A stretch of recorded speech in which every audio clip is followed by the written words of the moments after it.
आप देख रहे हैं पब्लिक मुद्दा।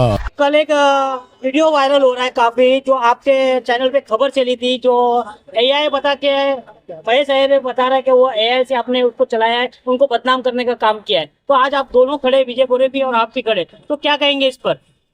देखिए, सबसे पहली बात तो ये है कि बदनामी की जो बात है, तो एक बात बोलूंगा, जो सर से पांव तक पूरा खुद बदनामी का टोकरा है उसको क्या बदनाम करे। बराबर, पहली बात। दूसरी चीज, जो एआई जनरेटेड की बात महेश अय्यर कर रहा है ना, तो महेश अय्यर उसको साबित करे कि ये एआई जनरेटेड है। अब ये पूरा सिलसिला जो शुरू हुआ, तो सबसे पहले आपको बता दूं कि ये शिवसेना शिंदे गुट के पदाधिकारी हैं, शिलफाटा कल्याण फाटा विभाग के विजय गोरे, बराबर, ठीक है, एक सामाजिक आदमी है और आरोप प्रत्यारोप सभी पर लगते रहते हैं। तो इनका अवैध निर्माणों के संबंधी में कुछ मुद्दा था, उस मुद्दे के ऊपर इन्होंने मेरे चैनल पे मेरे साथ में बैठ करके एक इंटरव्यू दिया था कि ये अवैध निर्माण छाने मनपा क्षेत्र में, जैसे कि अभी एवी के कंपाउंड का आप लोगों ने देखा होगा, क्या मामला हुआ, कैसे हुआ, आगे और बढ़ते जा रहा है वो सिलसिला, हाईकोर्ट के आदेश निर्देश सब चल रहे हैं उसके ऊपर। तो ये अवैध निर्माणों को लेकर के जो वसूली का पूरा यहाँ पर सेटअप था, वो वसूली कैसे होती है, कौन लोग करते हैं, कौन इसका जो है सिरमौर है, मुखिया कौन है, वो ऐसे तमाम इंटरव्यू में जो है बातें विजय भाई ने रखी थी। उस मेरे सवालात थे, विजय भाई ने वो तमाम बातें रखी थी।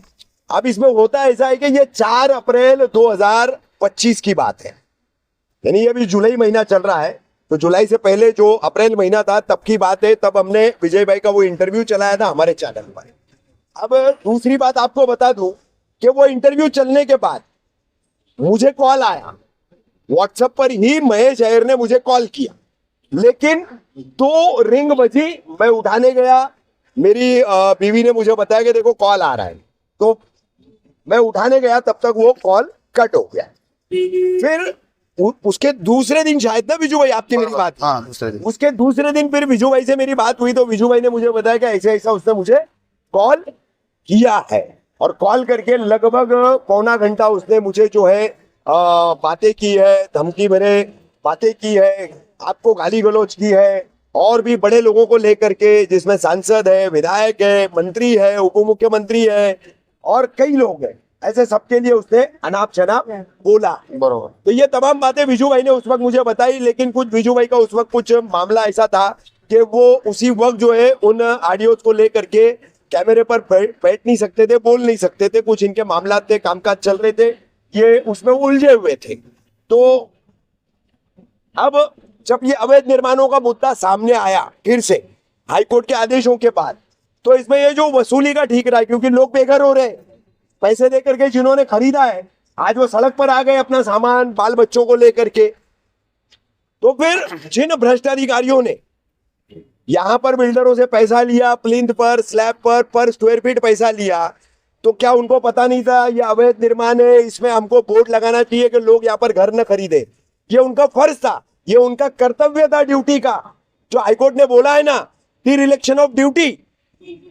जस्टिस गिरीश कुलकर्णी और जस्टिस आरिफ एस डॉक्टर की बेंच ने जो बात कही है, तो वो डिरेक्शन ऑफ ड्यूटी क्या है? तो वो यही है कि आपको लोगों को आगाह करना है कि ये इमारत अवैध रूप से बन रही है, उसका बोर्ड वहां पर लगाना है, ताकि कोई भी आम आदमी जाकर के वहां पर खरीदे नहीं और इस तरह से जो है ठगी का शिकार न हो।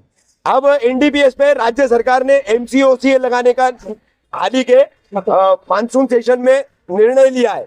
तो मेरी मुख्यमंत्री फडणवीस, दोनों उप मुख्यमंत्री अजीत पवार, एकनाथ शिंदे और गृह मंत्री देवेंद्र फडणवीस, सबसे मांग है कि आप अवैध निर्माणों का ये जो नेक्सस है, इनके ऊपर मकोका क्यों नहीं लगाते?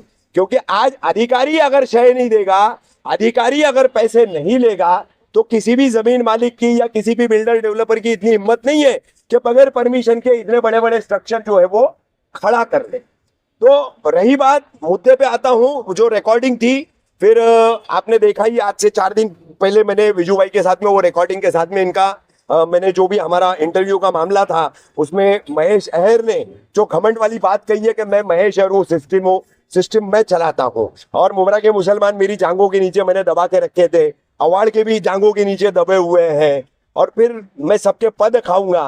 तो अब उसको वो बता रहा है एआई, तो एआई से जो है, मैं बोलता हूं महेश अय्यर मेरी आवाज में एक 35 मिनट की रिकॉर्डिंग बना के दिखा दे। 35 मिनट, वो 35 मिनट की रिकॉर्डिंग है, हमने 2 पार्ट में चलाई है। तो वो रिकॉर्डिंग अगर एआई है तो एआई से जो है वो जनरेट हुई है, ये साबित कर दे। दूसरी चीज, विजय गोरे मेरे साथ में अभी यहाँ से चीफ जा रही है, मुमरा के सीनियर पे अनिल शिंदे जा रहे हैं। वो ये जब भी देखेंगे तो मैं उनको बोलूंगा कि सारे निवेदन आए आपको, शिवसेना शिंदे गुट का आया है, राष्ट्रवादी कांग्रेस पार्टी अजीत पवार गुट का आया है, एसडीपीआई का आया है, एमआईएम का आया है, कांग्रेस का आया है, मिला जुला सर्वदलीय प्रतिनिधि मंडल का भी निवेदन आपके पास आया है कि इस पे कार्रवाई होनी चाहिए। तो कार्रवाई के लिए आपको क्या चाहिए? ये खड़े हैं विजय गोरे, आप बुलाइए। ये खड़ा है रफीक कामदार, आप बुलाइए। हमने कब खबर चलाई, कैसे चलाई, इनको फोन कैसे आया, हमको फोन कैसे आया, हमारे स्टेटमेंट रिकॉर्ड कीजिए, बयान हमारे लीजिए और आप आगे की कार्रवाई जो एफआईआर दर्ज करने की कीजिए। विजय भाई आप बताइए इसमें क्या असलियत है? जैसा कि कहा जा रहा है कि उसको जो है मतलब छेड़छाड़ किया गया है रिकॉर्डिंग से, कॉल रिकॉर्डिंग से, आप क्या कहना चाहेंगे? बात आपसे हुई थी, इस पे क्या क्लियर? देखो, रिकॉर्डिंग जो अभी रफीक भाई बोले, बाकी का वीडियो एडिटिंग होएगा पर ये रिकॉर्डिंग एडिट नहीं होता है, उनको भी मालूम है। झूठ बोलने की कुछ हद होती है, वो हद उन्होंने पार कर चुकी है। उनको अभी मालूम है अपना पाप का घड़ा भर गया है, तभी अपने पास अभी कोई रास्ता नहीं है। तो ये सब झूठी बातें करके अपने मुमरा के आवाम पब्लिक का दिशा बदलना चाहते हैं। अभी महेश आहिर बोलते हैं कि मैंने MRPT ये सब लगाया, तो ये किससे नेतृत्व में काम हुआ? उनके कार्यकाल में जो अनाधिकृत जो काम हुआ, इतना बड़ा काम हुआ कि वो ही जानते हैं। और ये सब आज मुमरा को बर्बाद करने वाले, जो गरीब बिल्डरों को भी रास्ते पे लाने वाले और जो आवाम को भी, जो खरीदी हुई गरीब लोग उनको रास्ते पे लाने वाले, वो महेश आहिर है। मैं इतना ही बोलूँगा। अभी वो बोले कि पुलिस स्टेशन में जांच करवाओ, क्राइम में जांच करवाओ। अभी तुम सुनो, ये वीडियो है, अभी वीडियो ये कैसा एडिट किया जाता है उसको, ये देखो, ये वीडियो है। पहले उसने एक मैसेज डाला था मुझे, ये महेश आहिर का है, फिर बाद में ये वीडियो बनाई। अभी वीडियो कैसी बनाई? जैसे मैं सुबह नाश्ता कर, सुबह का ही उसका 11-12 बजे का फोन था। उसके बाद ये मैंने व्हाट्सएप कॉल पे दूसरा मोबाइल, वो खुद बोल रहा है कि तू रिकॉर्डिंग करेगा, खुद बोल रहा था ना कि तू रिकॉर्डिंग करता है, मुझे मालूम है। तो ये जो ऑडियो जो है, ये कोई एडिटिंग होती नहीं है, उनको भी मालूम है। अभी उनके कैसे हाथ पार हो चुकी है। बाकायदा मुमरा पुलिस स्टेशन में शिंदे गुट के हमारे कार्यकर्ता राजन केनी साहब ने भी उनका लेटर दिया है, अजीत दादा गट का भी और पवार साहब का भी दिया है। उन पे जल्द से जल्द कार्रवाई होनी चाहिए, ये सीनियर साहब से विनती करता हूं मैं। और सब ये झूठी बातें, ये धमकाना, डराना, हम लोग मुमरा वाले डरने वाले नहीं है, इसके धमकियों को हम लोग सामने जाने वाले नहीं है। और जो आज भी वो खुद को मानता है कि मैं एक कोई कंपनी टच आदमी, वो मेरे अंडरवर्ल्ड से एक रिश्ता है, तो वो सब वो छोड़ दे कि कोई कभी किसी से कम नहीं होता। और कल खुदा ना खास्ता मैं बोलता हूँ, कल रफीक भाई को कुछ हमला होएगा, मेरे पे भी जो हमला होएगा उसका जिम्मेदार महेश आहिर होगा। हमको पता है, हमको मैसेज अलग अलग से ठिकान से मैसेज आते हैं कि भाई वो खराब आदमी है, आपको खतरा है महेश आहिर। खतरा ऑब्वियसली है, रफीक भाई को भी है, मुझे भी है, और अन्य कई पत्रकार उनको भी, जो न्यूज चला रहे उनको भी धमका रहा है। पर ये बात, सच बात आज न कल सामने आती है, और ये आ चुकी है, वो उसके हाथ पार कर चुका है। आज मुमरा के आवाम जितने गरीब लोग हैं, फ्लैट लिया, सब रोड पे आने का कारण मेन वो है।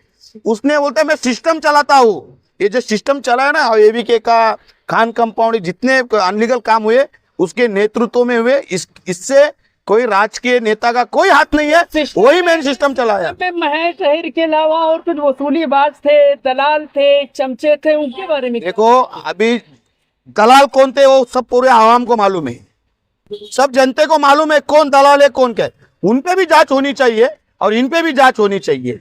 मैं नहीं बोलता कि उस पे जो उनके दलाल थे उन पे भी जांच होनी चाहिए, पर ये जो आवाम का पैसा खा के ज्यादा दिन आगे बढ़ेगा। जिस तरह आपने बताया कि आप पे हमला हो सकता है या कुछ भी हो सकता है आपके ऊपर, तो आपने कभी मुमरा पुलिस स्टेशन आपको बुलाए तो आप इस पर बयान पे अटल रहेंगे क्या? सामने 101% अटल रहूंगा मैं। भैया भाई आखिर रहेगा, जैसे कि रफीक भाई ने बताया, क्या सारे लोगों ने पत्र व्यवहार किया है, सारी पार्टियों ने भी निवेदन दिया है, लेकिन उसके बावजूद कोई गुनाह दाखिल नहीं होता, ऐसी क्या वजह है? होगा ना, देखो उनको गुनाह दाखिल करना पड़ेगा। सीनियर साहब से विनंती है, अभी इतना पब्लिक उनके अपने इससे सपोर्ट में है। पब्लिक आवाम को, मुसलमानों को, भाइयों लोग को क्या बोला उसने? मेरे जांघे के नीचे है। मुमरा की मुसलमान जो आवाम की जनता है, किसी के जांघे के नीचे आज तक रही नहीं, मैंने तो नहीं देखा। आज मुमरा में कभी ना हिंदू, ना मुसलमान, ना कोई सिख, कभी दंगा लपड़ा कभी आज तक हुआ नहीं। आज दंगा करने में ये उतरा है। ठीक है, ठीक है।